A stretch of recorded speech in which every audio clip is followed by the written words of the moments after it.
You don't get wealthy by accident. You get wealthy by identity. And today's episode goes straight into the identity that actually builds financial freedom and the practical tools that make it real in your bank account and not just in your mind. Today, you're going to hear a conversation where I'm on the other side of the mic, interviewed by my incredible friend, Alexi Panos. I'm Tamar Hermes, and this is the Women Growing Wealth podcast. And this is your episode that will go straight into the work I'm known for: money, power, and helping women define and identify their enough number so that they can build the financial freedom that they want. Alexi is a best-selling author, global speaker, and founder of multiple seven-figure companies. She's featured in Forbes, Impact Theory, and The Today Show. And she's asking me sharp, no-nonsense questions, the questions that will guide you to the direction that you want to be with your wealth building, your next level. This interview is pulled straight out of stories and strategies I haven't shared anywhere else, especially around what drives women to wealth, what blocks them, and how we shift into the next level and clarity instead of just racing around and chasing more money for money's sake. If you want a deeper look into how I think about financial power, investing, and the mindset behind the Women's Wealth Code, this is your episode. Here's Alexi Panos interviewing me. Okay, so I am so excited to finally be able to sit down with you. We've been trying to get this on the books for months. Yes, and absolutely. Here we are. Here we are. Let's do it. Let's do it. So I'm going to let you introduce yourself because you have such a beautiful, wide history that the more I get to know you, the more I'm just like, wow, okay, you're so impressive. So not only is Tamar a friend, but she's somebody who inspires me and continues to impress me every time we talk. I'm like, wait, what? Tell me more. So tell me a little about what you do and how you got to where you're at. Thank you for that beautiful. I'm receiving, right? Yes, Let's start with receiving. receiving. It's so yes. important. We can just brush that by and just Yes. miss everything of someone seeing us and everything that we put into the world, which has been so much of my journey. So I'm Tamar Hermes. I have a company, Women Growing Wealth, and I am passionately in the journey of supporting women to grow wealth, to be empowered around money. And it came from my desire to learn about how can I live my life freely? How can I have autonomy in what I do and how I spend my days and how I raise my children, in the vacations I'm able to take, in the house I live in, all the things, and not have to worry, because I came from a place where I did worry, and I worried all the time. And I can still feel the triggers coming up sometimes. And I see it in my clients that have millions of dollars, wondering, will this go away? I had a great year, but is this going to end? Or will I have enough? And that just is a trap that we fall into, where money starts to take over our lives. And I wanted money to live with me in harmony. And that's what I want for other women. And it's why I had to bring you here, because as you know, I work with women and I am like a closet investor. I love investing. I love money. I've always loved it. But I had to like rough and tumble my way into learning how to invest and what to do. And I made some really expensive mistakes, and I've also been really successful. And I have a lot of friends and clients that go, teach me about money. And I'm like, I am not your person, but I have a person who can teach you, because I find a lot of women really, number one, they struggle. They struggle with believing that they can actually do this. The thing I see over and over again is like, I don't know what I'm doing. It feels like Mandarin, like, where do I start? And they just give their money to someone. And I'm like, no, you gotta learn. And so I wanted to bring you on because you're a woman that I see in the world that helps other women really step into their power with money and also really feel like I can do this. There's so many strategies out there. And unfortunately, there's not many women teaching other women how to build wealth. Because you're a mother, because you've raised children, that was really important for me, because we hear from a lot of men that tell women how to build wealth and how to invest. And they ultimately, if they have kids, have the privilege of having somebody take care of everything when it comes to kids. So tell me about what you see in women and why you see women have been a little behind men and our counterparts in investing and really having that sense of freedom and autonomy and sovereignty when it comes to money. Something we see a lot that triggers a lot of women is the fact that for so long we couldn't vote. For so long we couldn't own property. Right. All of those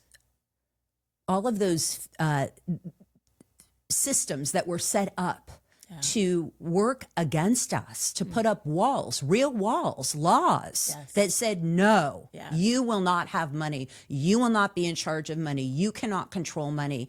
And really all it was is trying to depress a woman and make them feel like they cannot have the power, they cannot have the control, they cannot take care of things.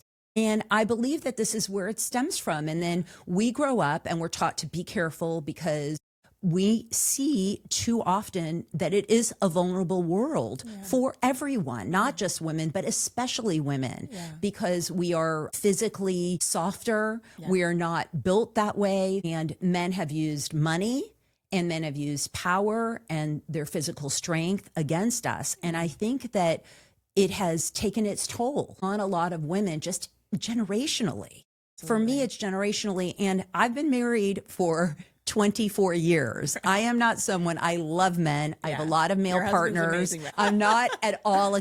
I think there's so many amazing men. In fact, I have even fixed up. I'm very excited. One of my clients is marrying one of my friends now. I'm super excited about it. Actually, they're not married yet. Maybe if they're listening to this, I know it's coming. But the point is, when we are in a situation where it's generational and where we're born into it, then we are just trained to see ourselves as not the one.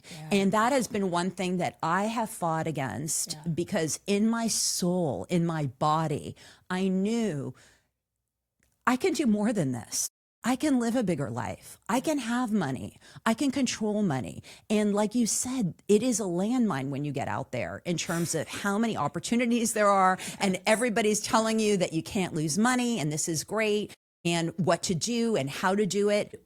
We have to find our way with it. And we do need mentorship and we do need a space that we can trust with other women. So I think that's where it starts from. And I think that then we see women that have figured out, I can make money, I can do this business thing, I can grow and grow and grow. But then there's the whole piece of, okay, all this money's coming in. A, what do I do with it?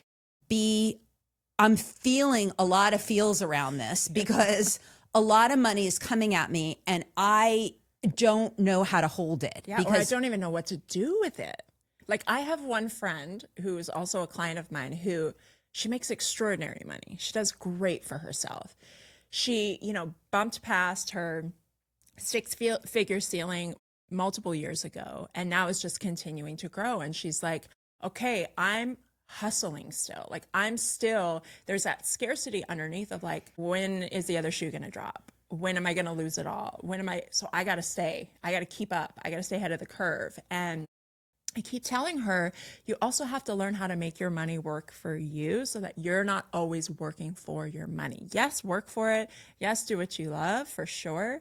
And maximize every dollar through the door. And I think that's what a lot of women don't understand. That took me a long time to understand is I work hard for my money. And the older I've gotten, the more kids I've gotten, I'm like, I don't want to work hard for my money anymore. I want it to work hard for me. And it's such a big distinction. There's so much to unpack there. The idea that we figure out how to make money and we just keep working and working and working and not learning how to invest and build that asset column so that it's working for us is huge. And there's also a discomfort in letting go of the working because there's a whole other layer where we are designed to work hard, to take care, to nurture, to grow. I feel like if we turn off the gas and wait a second, it's not that hard over here where, oh my God, I just bought a property and now it's worth this much, or the tenants are paying me this much every month and money's coming in. It feels counterintuitive to our design of, wow, it doesn't need to be this hard. And the other reason that I think that we keep working and working has to do with the enough number. And that's what I talk about a lot. And I'm always talking about get your enough number. Oftentimes when we go to a financial advisor, they will set us up with a couple of questions and they'll come up with a number and they set you up for a 4% rule, meaning that, okay, at a certain point you can stop working because your money will make 4% for the rest of your life, which will enable you not to work, which is completely insane if you think about it. Because I bought into this, by the way. I totally bought into the 4% rule. So tell me more. Inflation is already at, they say, I mean, according, if you want to follow, depends on who you're listening to. But in reality, I think we can all say, given that the printing of the money is so aggressive, that chances are inflation is higher than 4%. So how are you going to live off an interest that's being eaten away by inflation? You absolutely have to invest. It's not really optional at this point in your life. You have to learn how to make that money work for you, because otherwise it will not last. So the first issue is that we don't know what our enough number is, technically. Even Tony Robbins at all his trainings, both done all the things. He'll frequently ask someone to give them a number of what they feel like they need to be financially free, and inevitably someone stands up and says it's 20 million. Yeah, with a jet and a yacht. Exactly. But even when they say they want a jet, and they usually will say they want somebody to come in and clean their house. They want a chef, all of these things, even with a jet, you don't need $20 million. You can do jets now, and you can rent a jet for the day. You can do a timeshare with a jet, a shared ownership. There's so many ways to do it. So the truth is, once they shake it down, they realize that number is significantly smaller. Now, let's say that number is bigger. That's fine, but at least it's calculated in your mind rationally with actually the amount that you actually need. But 99% of the time, it's not. This is so big because I think a lot of women keep themselves stuck by having this vague concept of, I need more. I need more. I need to make more money. I need to do another launch because I need more. I need more cash in the door. And because it's not crystallized in this very finite, distinct way of like, I need this and this and this, and that's my enough number, we keep moving the dangling carrot and it gets further and further away. And we feel like we're always going to be stuck on this hamster wheel. That's why we see so many women like perpetually burnt out and exhausted as well, because they don't know when to stop. And if you don't know where you're going, how are you ever going to get there? 100%. 100%. So with my enough number calculator, I'm really looking at 3 levers. I'm looking at inflation. I'm looking at how much you're investing and what your returns are. And the big one, which is taxes. Yeah. Because it's one of our talk about that. hugest bills that we're going to, other than a house, taxes are number one. House is number 2. I mean, that's how big it is. And it's not getting any less. It's getting more and more and more. And if you are living in California, you're paying half of your money. You're literally make your money. Of course, you have to keep doing launches because you make your money, and everything you make, you have got a 50% partner that you didn't really even bank on. And all of a sudden you're like, oh, okay, thanks, partner, for all your help. Totally. And that's literally why Preston and I moved from California. We loved LA. We loved living there. But there was a moment where I realized I'm working half of my year to give my money to the government. And while I love paying for public services and things that the community needs, I'm not going to pay more than I have to, because there are legal ways that we can actually save money on taxes. And it's like they're gatekept, like nobody tells us. And so you just think, well, I just have to do this thing every year. And nobody ever tells us that there is another way. And investing is one of those ways. 100%. And clients will tell me, well, my CPA says I can't write this off, or my financial advisor never told me about that. And what I say is, this is your Women Growing Wealth is your form. Yeah. Okay. Yeah. There is a huge book of tax law and it keeps changing, and it incentivizes people to go into certain businesses. Yeah. To do certain things with real estate. Yeah. And it creates incentives that are legal, that if you participate, you can save on taxes. And even in addition to that, there are basic rules of owning a business that I see many owners are just too busy making more money to even deduct. I didn't even have time. I didn't even think about that. I mean, Q4 comes and I'm literally reaching out to clients and they're saying, oh yeah, I'm going to make $3 million this year. And I'm thinking, okay, so the money's rolling and it's rolling and it's rolling in. And I'm like, okay, let's take 5 minutes and figure out how we're going to offset some of this. Yes. So, and we're talking about the tune of hundreds of thousands of dollars. Right. I have clients that are actually saving millions of dollars this year.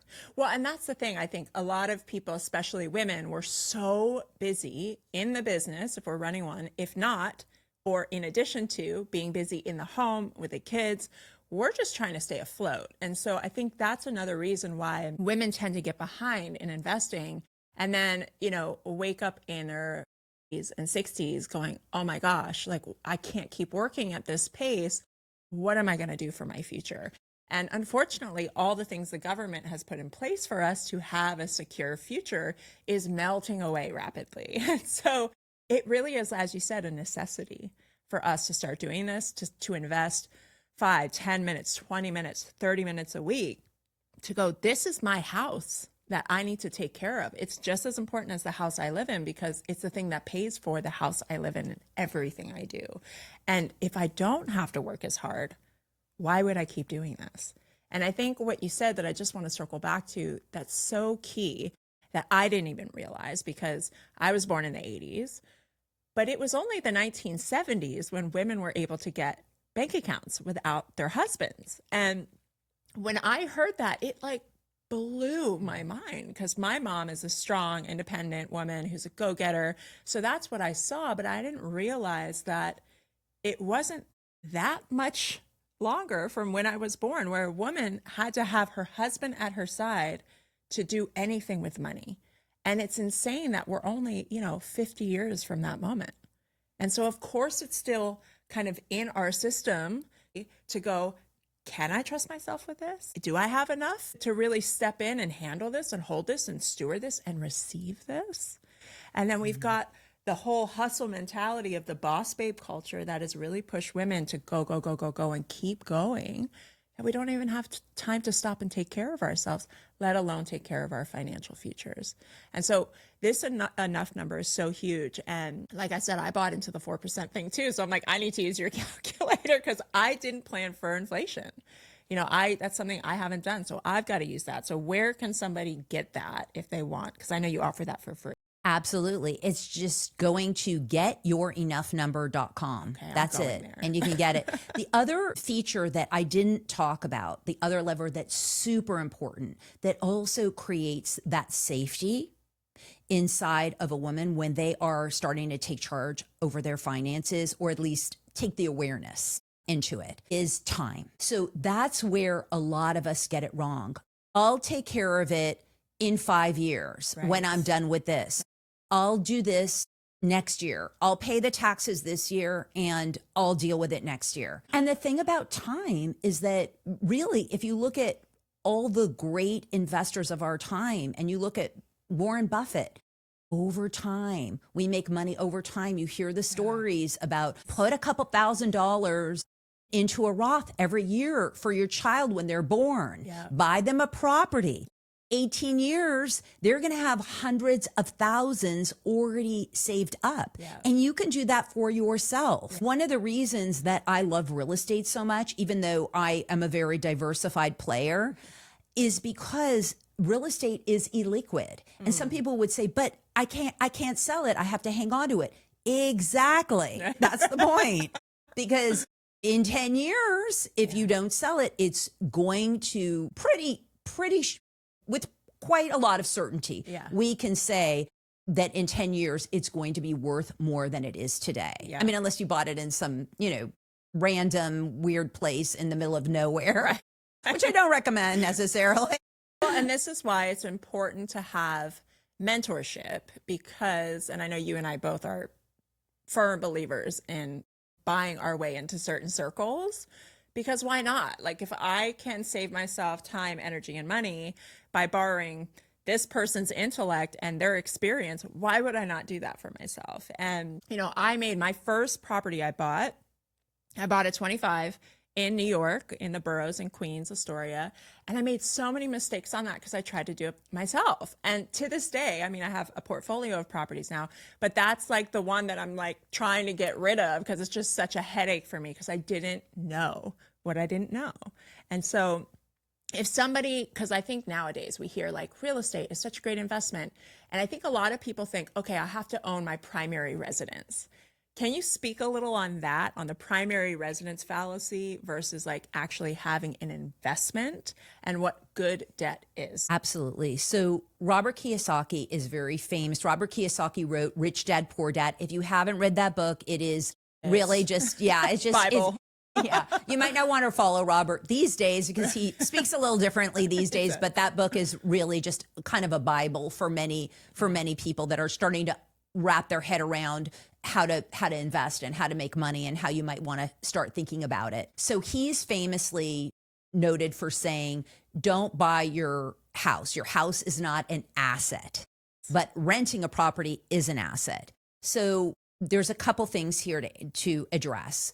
The first thing is that I do look at a house as an asset. And the reason is because if you think of even my parents, I think of my father, he didn't have very much money, but what he did have was his home. Yeah. So when he fell on hard times, he had equity in that house. That house provided a life for him. Yeah. I mean, he would have been pretty much destitute or, calling to other family members to take care of him, but he was able to take care of himself because of that house. So I have to believe that a house is an asset. Now, these days, what can happen is that because rents have fluctuated so much and you can live in a $5 million house renting it, and you're probably not going to pay $500,000 a month. Right. So chances are you can rent certain houses for less than you can buy them.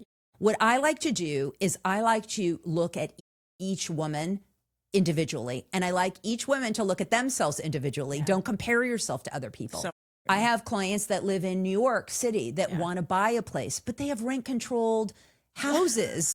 And every time we go to run the numbers, it's like, okay, I'm going to be paying $15,000 and right now I'm paying $3,000. Right. It might make more sense in that case to purchase an asset. Yeah. Now, granted, there's also the piece of quality of life and also this element of security in owning a home. And I think that still means a lot to women to feel like they have a space, to feel like they have ownership of something that they're using. You do have to pay rent somewhere else if you don't own that place. So that's another reason why I think it's an asset, because I think if you're going to live in a place is equal to what you would pay in a mortgage, it makes sense to buy a place. Yeah, I'm with you on that. And that's the thing that I think, through the social media sphere, we see all these viral videos now of like, why it's the worst investment to buy a home. And I don't necessarily believe that's true because of what you said.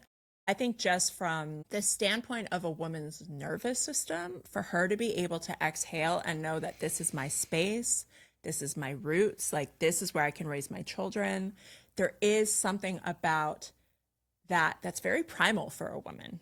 To feel like I always know I have a place to go and I'm going to be paying monthly anyway to someone. So it might as well be paying into the equity that I can pull from later. So that's big. Now speak about debt and assets, because this is something that so many women are like, I got to be debt free. I got to be debt free. I can't have any debt. And that keeps them from investing. It keeps them from realizing that money can be working for you. And there is actually such a thing as good debt, but most of us only hear about bad debt and consumer debt. And we try and stay away from it, but lump all debt into that category. Yep. The banks, when you put your money in the bank and you get 0.5% interest, they are taking your money and they are leveraging it. They are taking that money and they are investing it for 10, 20% profits. Right. So right there should be enough of a motivator for the women listening going like, I'm not letting the bank take my money and make money on my money while I sit around and lose money because of inflation. Right. So right there, that's the first point. What they're doing, though, is they are having to take some element of risk. If they're wrong in their investments, then they could end up upside down. Yeah. The truth is that there are ways to analyze investments. There are ways to look at risk. A lot of us learn the hard way. Putting my hand up here. I'm putting my hand up here, too.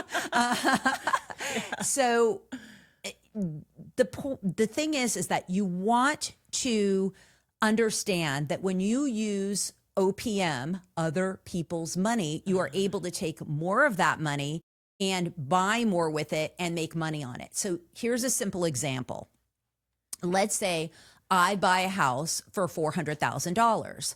I may not have $400,000 sitting around, but I put in a down payment. This is on the very simplest terms. There's so many sophisticated ways to do this, but I want to keep it simple for everyone. So the $400,000, let's say I put, let's say I put $100,000 just to keep it even, right? But I still need $300,000 to buy that house. Yeah. I can borrow that money from a bank and get that loan, and then then the renter can pay my mortgage and all my expenses. And so basically I am getting a $400,000 asset for $100,000. And I'm not paying any more because the renter is paying all of the expenses. And this is so big because people go, okay, but like $100,000, that feels so scary. It's like, well, yes, but what's the alternative? Because even, again, you could put 10% down on that if you can get that deal, right? There's a lot of different deals. Put $40,000 down. Now you're only borrowing for $360,000. And again, if you get renters in, which, again, there's strategies for all of this, it's quite easy to do if you know what to do.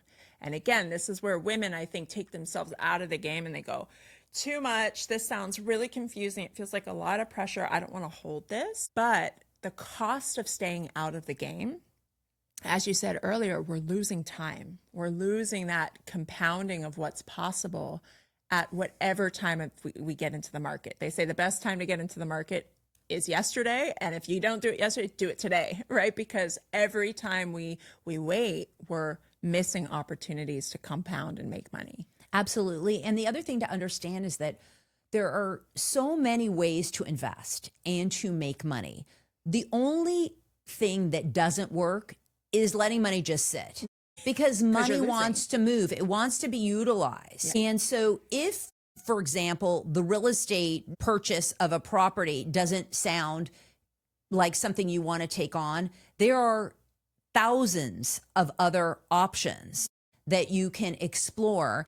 And I definitely have clients in the mentorship that say, Tamar, I'm not doing an Airbnb, even though it is an amazing tax strategy. And I know I can offset all of my income. My business is soaring. Yeah. I need other avenues. Yeah. So we look at oil, we look at solar, we look at other things that we can do. There's many of them. A plethora. There's a plethora. And we're actually, in as much as we're living in a really challenging time because of what's happening to our dollars, we are also living in a time where if you put money in Bitcoin or you put money in a tech stock right now, or how to use strategies and buy properties at the right price so that they can go up in value or add value to them, you can still be making quite a bit on your money. Yeah. So we're not out of business ever.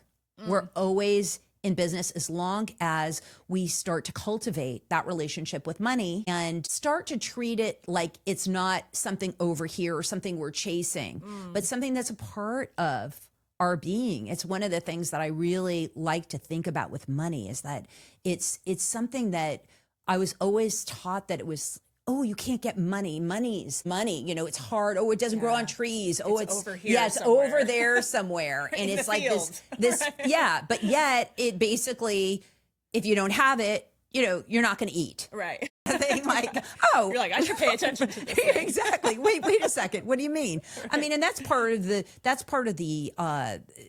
franticness of making more and doing more. Part of it is that women that are building businesses are putting so much value in the world and they love their work and they love what they're doing. So it's not like it's all a chore, right. But it just, if we can just pull this lever and make it work for us, it can work so much better. And once we start seeing the enough number and creating that blueprint, that path to get there and implementing and starting to utilize the strategies, all of a sudden the nervous system does calm down. It does. Because that fear and the fear of not being secure, of not being safe.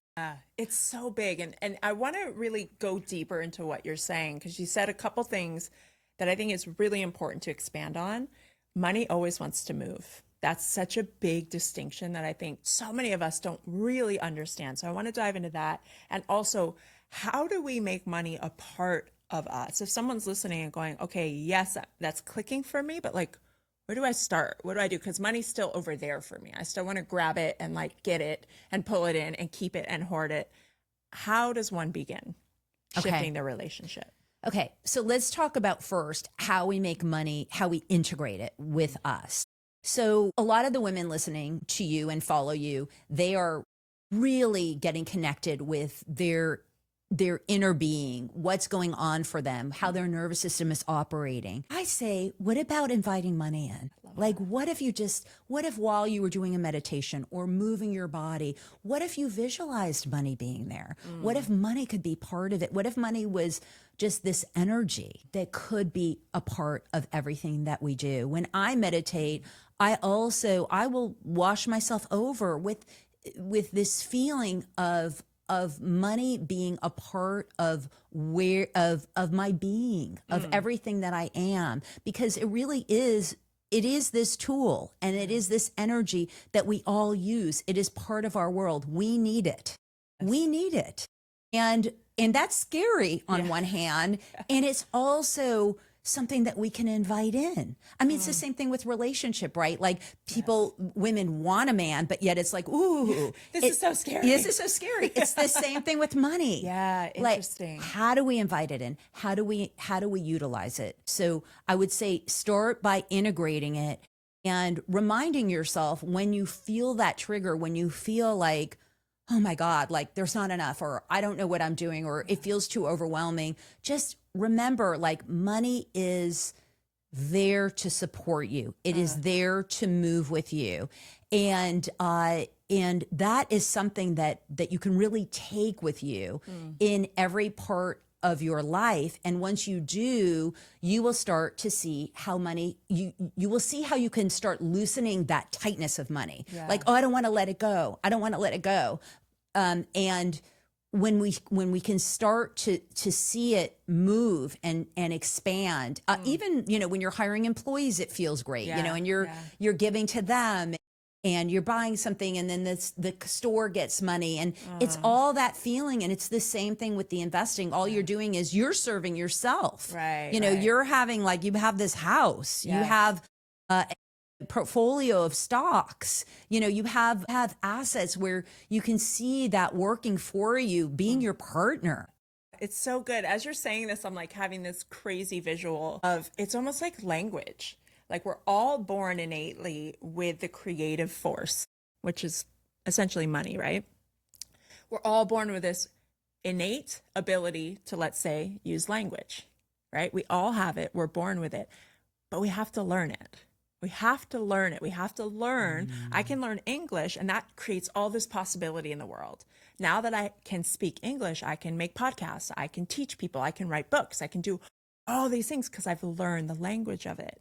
Now, if I want to expand that even further, I might need to learn other languages, right? And as you're saying this, I'm like, oh, money is like a language.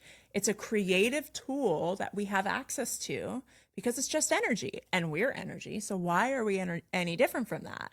And so I really love this idea of like, we're just learning this energy. And when we learn it, we have so much possibility that we can do with it, that the more we learn, the more becomes possible. The more we expand our horizons, our field, and this space of infinite possibility just opens up because the more we know, the more we can create. And with that liberation, there's also a realization that we don't have to be afraid of money. And I remember just yesterday, I was very bold about a statement that I made, and I feel really strongly about it because the other piece of fear that comes in a lot is I'm not going to have enough to last me my entire life. Yeah. I'm going to run out of money. Yeah. And I just am so upset about that saying, because I feel that it's really permeated into the back of everyone's mind, regardless of how much you have. Yeah. Oh my gosh, I'm going to live now. Life expectancy is so much longer. 120.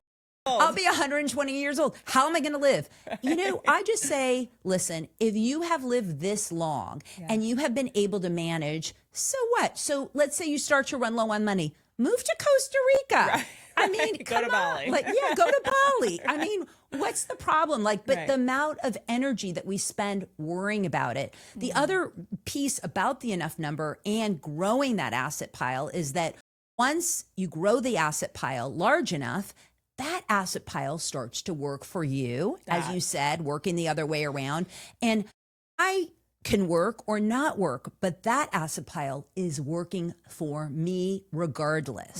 That is such a key piece that I think, again, I think we understand it conceptually, but we don't actually get it. Like for every dollar I earn as a business owner, which takes energy, time, effort, all the things, so much of my life force, which I love. I love what I do. And I can take that dollar and put it in the bank, use that to pay my bills and have it go out. And it's just kind of, it comes in, it goes away. It comes in, it goes away. But I heard this once, I forget where I heard it from. I could get $1 and I could go, okay, dollar, think of it as a human. Now I'm going to put you to work over here. Now I've got this little employee that works for me over here and it's just making money for me all the time. Yes, it takes energy. Yes, it takes attention. I've got to manage that employee, but that's one employee that I have assigned a role to earn money for a lifetime for me. And when I heard that, I was like, this makes the most sense in my brain more than anything I've heard. And that's when I got hungry at 25. It's like, I got to learn something. I got to learn real estate. I got to learn something. And I started investing in, funds and stocks and real estate, making a ton of mistakes, but I got in the game. And I think that's the point I really want to drive in here is get in the game, even in these small ways, as you said, like, even if it's $1,000 a month, $500 a month, start somewhere to start titrating your nervous system into like, okay, I didn't die. I'm still okay. I'm still safe, because that's how we get started.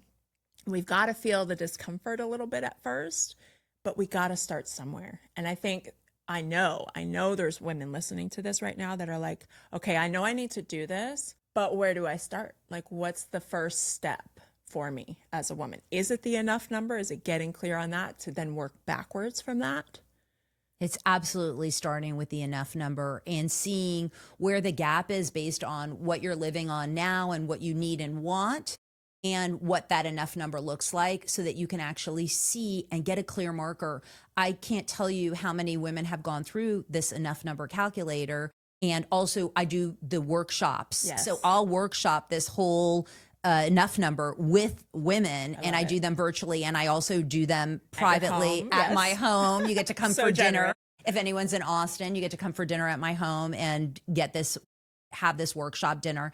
And it is amazing that most of the time what they realize is that, oh my gosh, either I'm really close to that number, or I'm not that far off, or I'm kind of far off, but at least I can see where I'm at and I can start to balance it.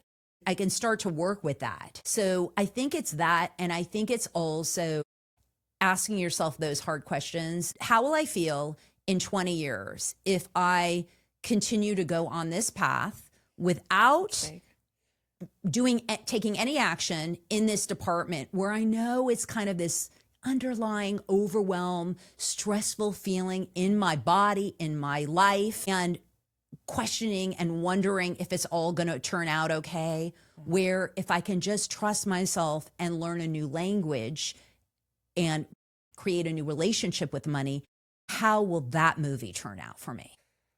So good. I mean, that picture, I just think about, again, I'm thinking about my one friend who's like, she's at the $500,000 mark in her business and she's staring down the barrel. She's at this point, she's staring down the barrel. She's like, I want kids.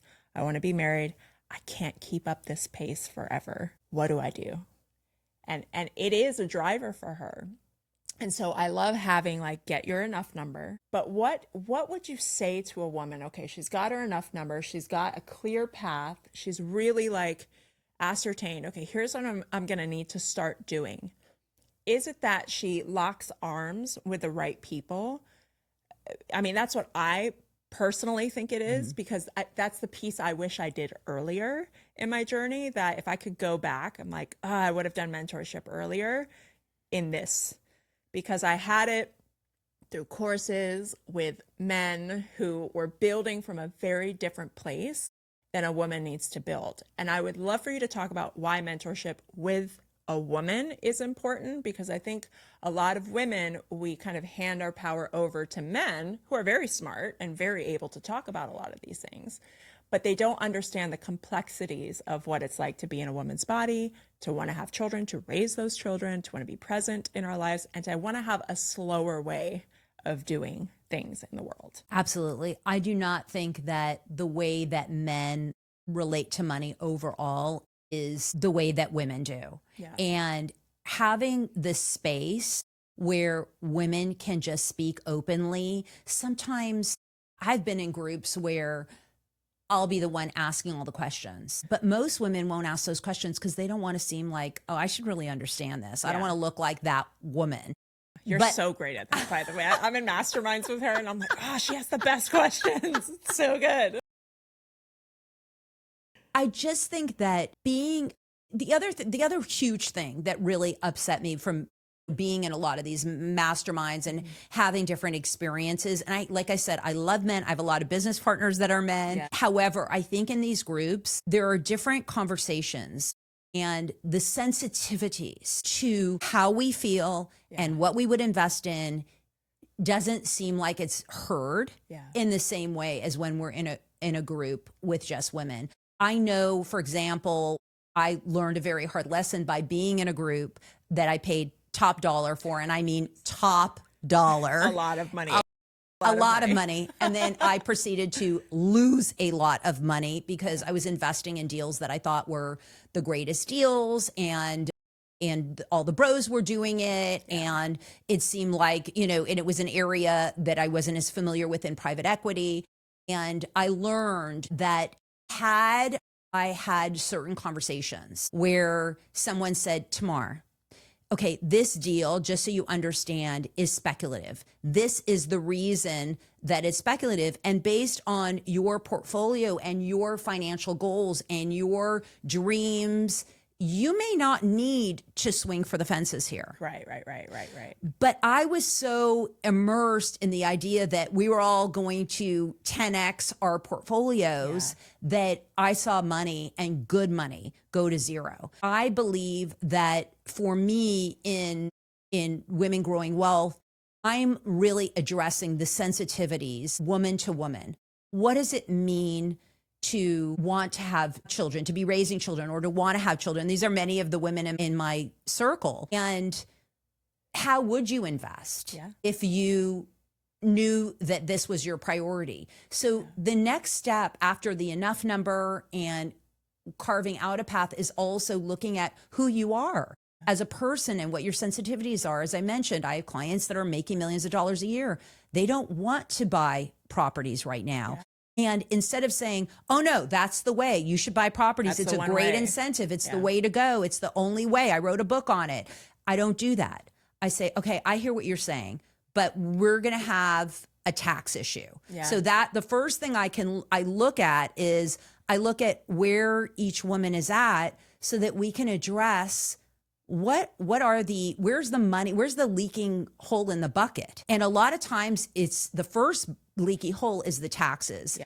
And we do need to be cognizant in every endeavor, whether we're mitigating taxes, whether we're investing in a property, is how to analyze all of those deals, how to analyze whether or not things will have a happy ending for us, which means that we make money and everything works out and we save on taxes, not that, we have the other side. Yeah. So that's another piece, is that my criteria has become very conservative, but also very effective, because what I don't want is for us to be swinging for fences when we don't need to be. Yeah. You don't need the stress when you're raising your kid to find out you just lost $100,000. Not a good feeling. That's a college education. Right. Okay. Definitely not. And it's not to say that that's always going to happen. Yeah.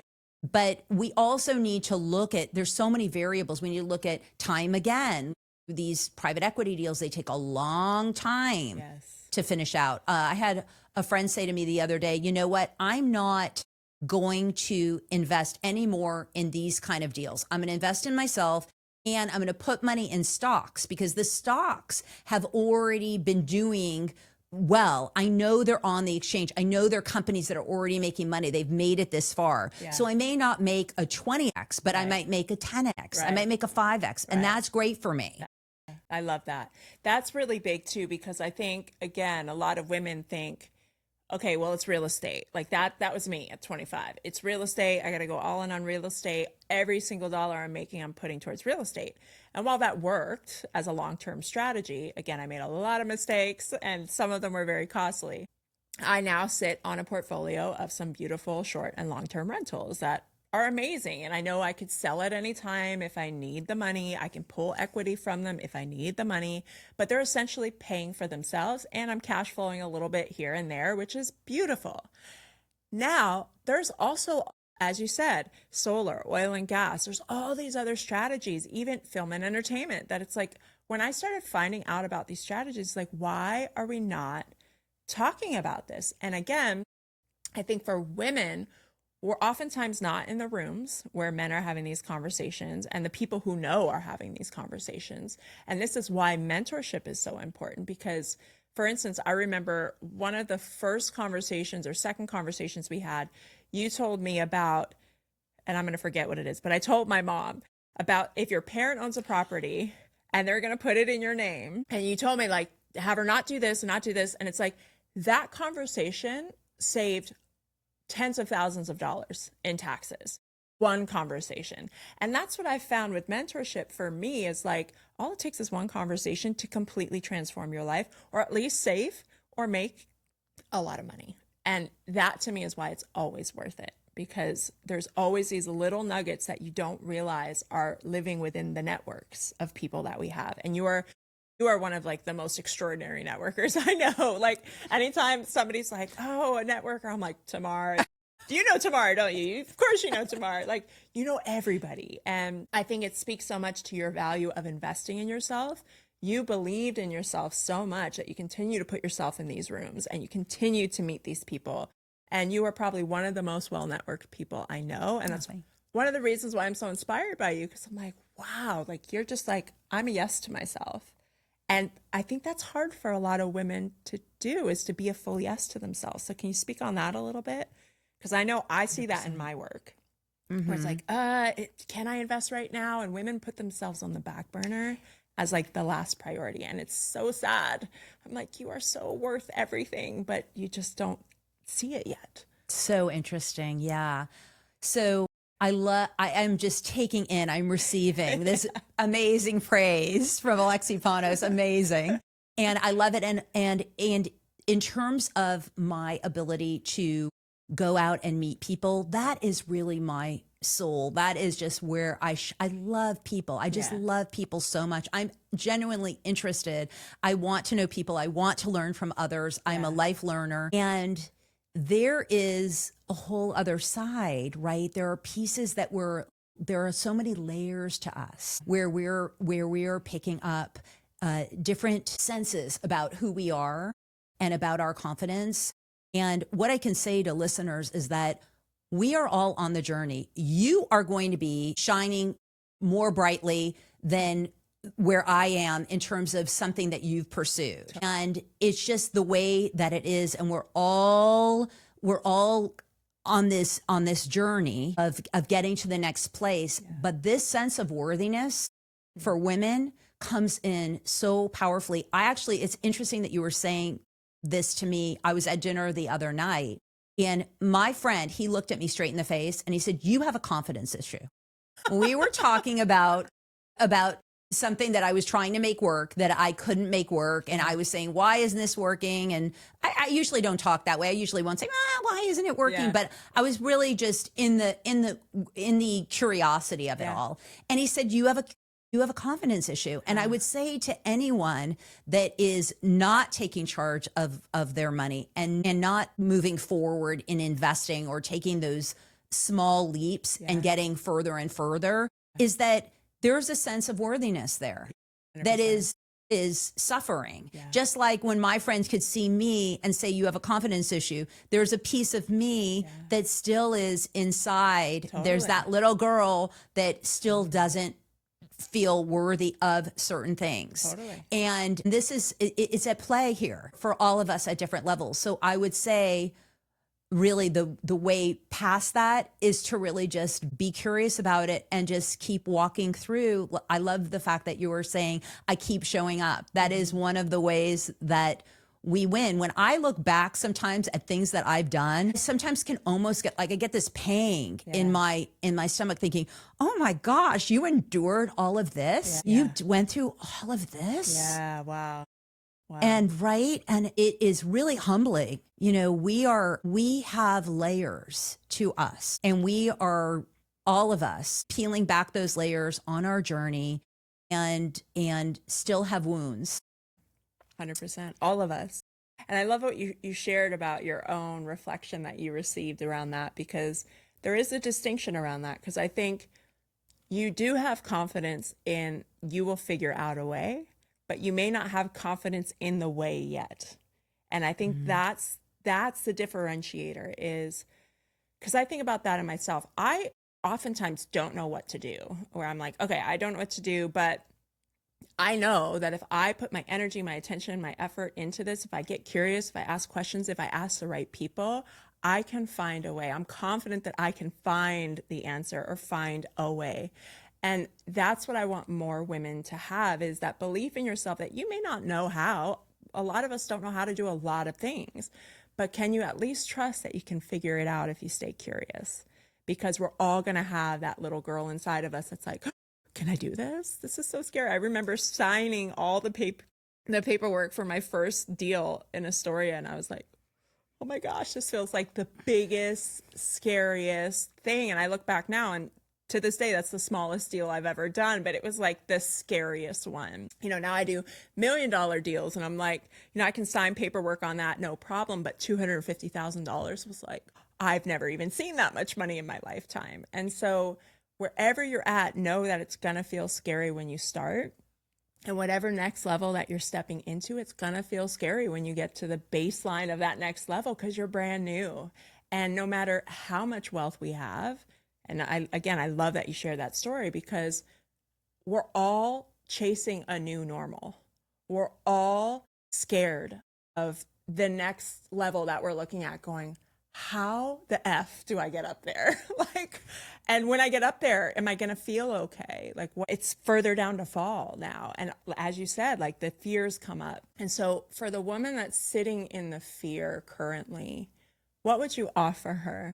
She's ready, she knows, but she's got so much fear that it feels debilitating to take that first step to really taking care of herself financially. I would say one of the first things to do is to look at all you've accomplished already and see how far you've come. Yeah. If you're making $500,000 a year, girl, good on you. You are killing it. You are killing it. Yeah. You are killing it. Let's give yourself some kudos for all the wins. Yeah. If you're making $100,000, whatever you're doing in the world, if you're healing people and you're not making a lot of money, you're putting a lot of value in the world. Yeah. Start giving yourself the credit. Check those boxes. Yeah.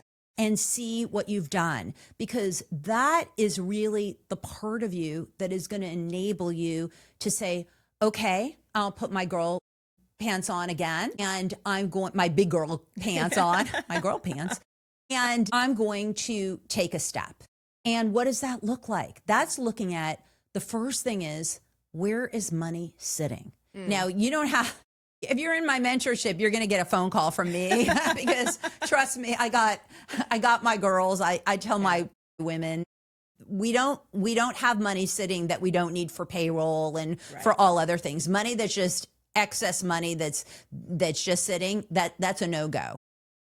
And say why, because I think, again, I find this in some of my closest relationships where I'm like, you are literally losing money if it's just sitting in an account somewhere. So can you expand on that a little bit? 100%. So when money is sitting, if inflation, let's say, is even 5% a year, each year that money is worth less to you. And if you could make 10%, 5%, 20%, you are offsetting that, and you're starting to make that money have more value. And it's just a simple math equation. And some of this also is about not feeling like you need to make that $1 million deal first. Right. Maybe it is the $250,000 deal. I have a client recently that invested in a tax strategy with the group, and she was kind of nervous. It was $100,000, and she had never done a deal like that, and she thought, wow, I just wired money, a lot of money. And she had to sit with that. And we had to, and it wasn't like, a whole, day long kind of episode, but there were some feelings around that, that she needed to sit with to get through that. And so I would say, if you're sitting in the fear, look at all you've accomplished, start to lean into the value and the worthiness that you've already proven to yourself, so that you have those kudos, because the other part is new. So it's going to be scary. And then decide that you are going to be someone who is going to take more action on that front and take the steps. And you're listening to both of us talk about, hey, we were scared, we still make mistakes, but opening up to this energy of money. The other thing I would probably do if I was really afraid, I do this when I'm up against something. I just think in my mind, I'm just going to go meditate. I'm just going to go meditate and maybe talk to spirit, creator, God, whatever it is, but I'm going to tap into something that's beyond me and this world to nurture me and know that I'm not here alone. There's all the trees. Go sit with a tree. Trees are so abundant. So abundant. And think of all the magic, and just and then once you get into that space, then take an action step. This is why, again, I just really want to underline having support, whether it's one person or a mentorship group like what you have, is so key. Because, and it's, again, one of the things I wish I did earlier, because I remember signing that $250,000 deal for my condo, and I panicked almost immediately after. Buyer's remorse, right? Full-fledged panic. I was like, I just made the worst decision of my life. How am I going to do this? I screwed myself over. I'm now financially responsible for this thing. I'm only 25 years old. And I just went into a spiral. And I had no soft place to land of somebody to go, hey, I've been there. It's okay. You're going to get through this. And when shit does hit the fan, like, we'll help. And that is why community is so important. And I think a lot of women are trying to do this all on their own. And we are such communal, relational creatures that we miss out on the nurturing that can come from other people that are further along on the path and have that life experience and have the lived failures and can help us learn early so that we don't make the same mistakes. And it's just such a key piece. So I just want to underline that for anyone looking. Tamar is an amazing resource for that. You also wrote a book for those who can't join the mentorship. Tell me about the book as well. I've actually read this book before I met you, by the way. I don't think I've ever told you that. Awesome. No, I am so honored. So The Millionaire's Mentality, a professional women's guide to building wealth through real estate, is my journey of when I was working in entertainment, realizing I didn't want to trade time for money. Where do I start? All the feels, all the scariness of buying that first property. When you were talking about it, my body was just kind of going, whoa. Like I'm going right back there. I remember that. I remember that. And talking about all the things I learned about how you can grow wealth through real estate pretty simply, pretty safely. And all the strategies around that, and how you can refinance a property and 1031 exchange. And these are all ways where we can move money out of properties and move money around and create tax havens for ourselves. And so these were all the things that I included in the book that I wanted women to understand that, look, I came from nothing. I didn't know how to build wealth too. I was afraid, so afraid of money. I still get triggered sometimes with money, not as frequently anymore because I have been on the planet for a while. So I'm kind of used to the way things are going to work out, which is they're going to work out. They may not work out the way you planned all the time, but they will work out, right? It's not over till it's over. So I really wanted to just include all of that in the book. There's also a chapter in the book where I talk about it's okay to have money. And that was a huge one for me because I just didn't feel like I was a person that should have money. My parents didn't have money.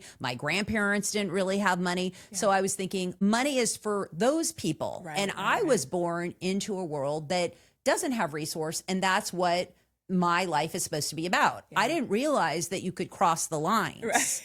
I didn't get I can jump over there? I didn't realize that. It's so big. It's big. It's big. I had a bit of that too. Like my whole family are entrepreneurs, but they were the type that money in, money out always. And there was always like a struggle and a hustle for money. There was never enough to sit on and rest in.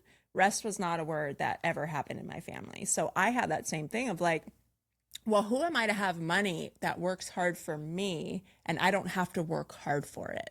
Because in my mind, the story was I've got to hustle all the time. If I'm making money, I better earn that. I've got to earn it. And so these money stories are so deep and so layered that we really have to understand what our story is that's running us with money. So I love that you have a whole chapter devoted to that because it's so big. Absolutely. I just thought of another thing that I want to bring into this conversation because I think it's really important. When you're making money and a lot of money is coming in, and you start to accumulate, and you're like, whoa, okay, I get it. Like now, like I created this momentum, this velocity. There is a new place that you need to arrive to that allows you to be the person that can hold that money because your identity is different. And I know for me, a lot of the mistakes that I made had to do with the fact that there was so much momentum and velocity that I feel like I was kind of creating situations where I didn't have as good of a turnout in terms of my investments because I couldn't hold it all. It was just too much to realize, oh my gosh, I've unlocked this key where I can have money coming in for me. And so there needs to be some attention paid to landing with the fact that you're holding more money, and that is a capacity and a responsibility that is also a gift. Because the more that women can hold and the more that we can take responsibility, we can give more, we can share more, we can nurture more. We are the ones that will do it, and we must have that resource. It is our responsibility to be able to hold that resource. Years ago, centuries ago, I believe that we were the matriarchs. We controlled all the money. And a lot of talks have been about how this is kind of a reemergence of the woman. It is so important for us to be able to hold that money and know that it is for us to hold, that it is something that we can hold. That I'm so glad you brought that in, because that nervous system piece of capacity of, do I have the capacity to hold this much energy coming my way? It's a big shift. And I think it's that famous thing of the lottery winners, right? Of the people who win, hundreds of millions of dollars, but their capacity is that of a, $35,000 a year employee. And so they spend it all because they can't even hold the energy. It's like, get it off me. And they have fun for a year and then they're right back to where they started. And I think that study done on lottery winners, it's like 95% of all of them go right back to where they were, or worse, where they get right back and then get worse off because now they're in the shame of everything they've lost. And so that is a big piece. What would you suggest? Because obviously for me, I'm going to say nervous system work and like capacity building in the body, but what would you suggest and what did you do to help expand your capacity for more wealth? Really dropped into the fact that more money was coming in and sat with it and realized what my capacity was to give more, to share more, to be more in the world. And I really had to continually acknowledge that resource and work with it. I had to make that money move. If I would have stagnated, if I would have just let that loss, I could have taken the losses that I had and said, well, because it was too much for you. Yeah. You're not supposed to have that much. Yeah. That's why, so just start playing smaller. Right. Go back to that. Go back to that again, where I was comfortable, where I was used to it, where that was more my norm. So for me, it was really an exercise of, okay, you can hold more money, you can move it, and reaching into that place where I'm strategizing in ways that feel more aligned to me, but I am moving the money. And I believe also the other piece is, and this is something that I'm a work in progress on, is philanthropy.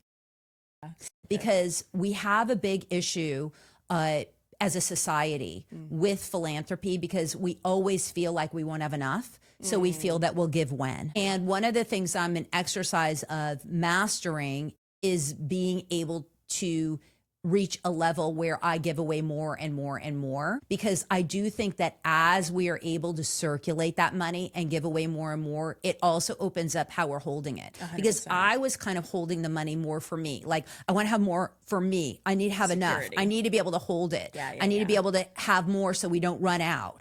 Instead of, okay, now I have this capacity where I can share more, where I can nurture more, where I can create more for the world. That's really good. Like, what I'm hearing in that is taking this idea of I've got to take money and pull it into my system, into my world, because I need to soothe the survival mode that's happening. There's a lot of pressure in that. And you're always kind of going to be in survival mode because, based on your money stories and your history and your family stuff, it may never feel like enough. As you said, I mean, we both know people with a lot of money, like millions upon millions of dollars, that still don't feel like they have enough, right? So it's clearly not a money issue. It's an internal issue. But you're saying, I'm going to earn more money. I'm going to receive more so that I can give more, so I can amplify more, so I can provide more. And it's giving this beautiful channel of energy. Like you said, it's staying in motion, which feels really inspiring. And I think a lot of women can probably resonate with that, because women are so values driven, of like, if I know that my money is being put to use, whether it's in my children or my family or my community at large, or communities I care about or causes I care about, that is inspiring. And that's like, well, why wouldn't I want to make more so I can give more and steward more and amplify more?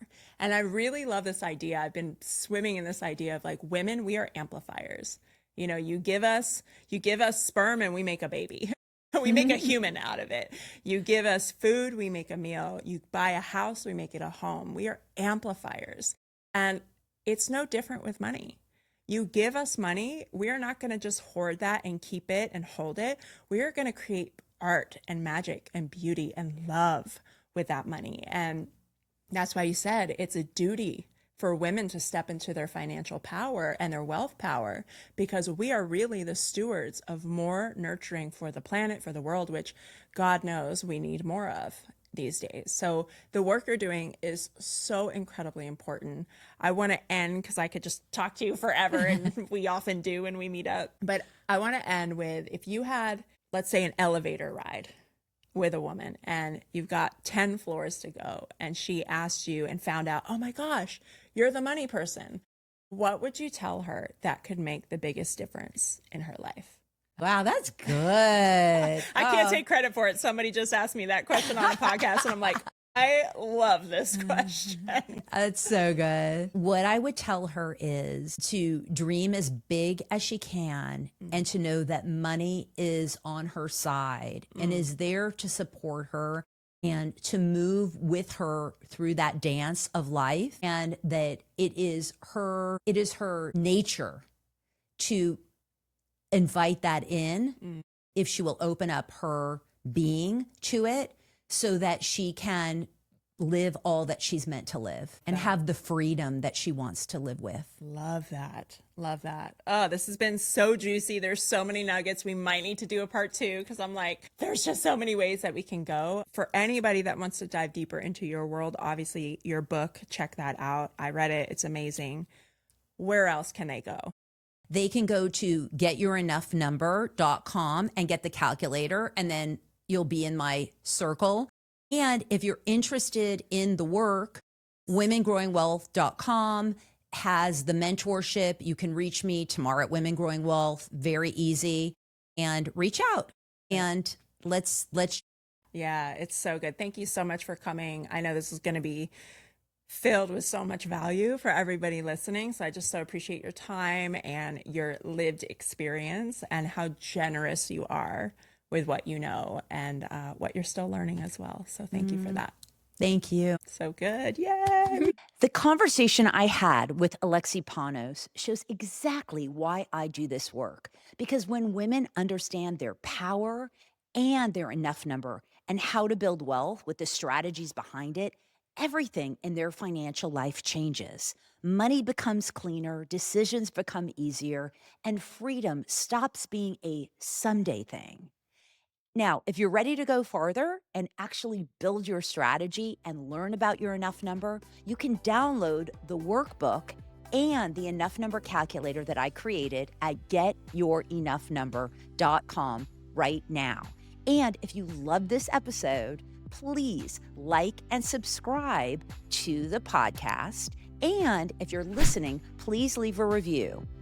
Thank you for listening, and I'll see you next time on Women Growing Wealth.